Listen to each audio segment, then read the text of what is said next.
Hi hello नमस्कार श्री स्वामी समर्थ. आज तर ऑफिस चालू असतानाच विचार करत होते की संध्याकाळी काय बनवायचं, जेवणाला काय बनवायचं, आणि झटपट होणारा एक रेसिपी सुचली. त्यामुळे भरपूर काय टेन्शन घेतलं नव्हतं मी, नाही तर खूपच टेन्शन असतं की बाबा जेवणाला काय बनवायचं. तर आज मी बनवणार आहे झुणका आणि भाकरी. त्यासाठी बघा भाकरीचं पीठ मळून घेते आणि एका साईडला कांदा, मिरची, कढीपत्ता आणि लसूण मस्त मी बारीक चिरून ठेवलं आहे.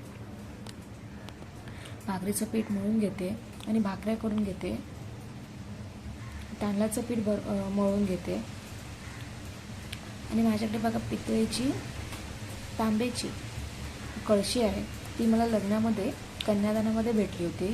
कन्यादानामध्ये 5 गोष्टी भेटतात, त्याच्यामुळे त्यामध्येच एक कळशी भेटली होती. मला खूपच म्हणजे युनिक कळशीचा शेप आहे हा, त्याच्यामुळे मी ती गावावरून इकडे आणली होती. आणि बघा अशा प्रकारे माझी भाकरी पण रेडी होत आहे. मस्त आपण भाकरी भाजून घेऊया. आणि त्यासोबतच जातं त्याच्यावरती चक्क दळून आणलेले कुळीत आणि त्याचं पिठलं बनवलं. एक नंबर लागतं ते पिठलं. आणि आता मी ह्या टायमाला मी विकत आणलं, तर बघूया त्याची टेस्ट वगैरे कशी आहे. आणि जेवण म्हणजे जेवणाला जेव्हा सुरुवात केली मी जेवण बनवायला, सर्वात अगोदर मी भाकरी शिकली होती. चपाती मला अजून पण येत नाही गोल नीट. भाकरी मला परफेक्ट येते आणि ती फुगते पण. बघा तुमची पण भाकरी फुगते का? आणि आमच्याकडे सकाळी चपाती असते आणि रात्री जेवणाला भाकरी असते. तुमच्याकडे पण असं असतं का की सकाळी चपाती आणि संध्याकाळी भाकरी? नॉनव्हेज असेल तर भाकरी इज मस्ट. भाकरी तर लागते. आणि आता तर श्रावण चालू आहे, तर आता भाकरी खूप कमी भाजण्यात येईल. रस्सा भाजी वगैरे असेल तर भाकरी भाजू, नाही तर मग चपातीच. चपाती आहे हे बघा, अशीची चपाती आहे भाकरी ना.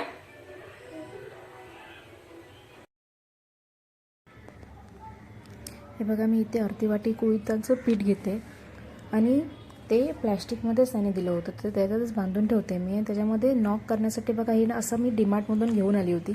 खूप इझी ते लॉक होऊन जातं, बंद होऊन जातं. त्याच्यामुळे काही एक कण पण खाली पडत नाही.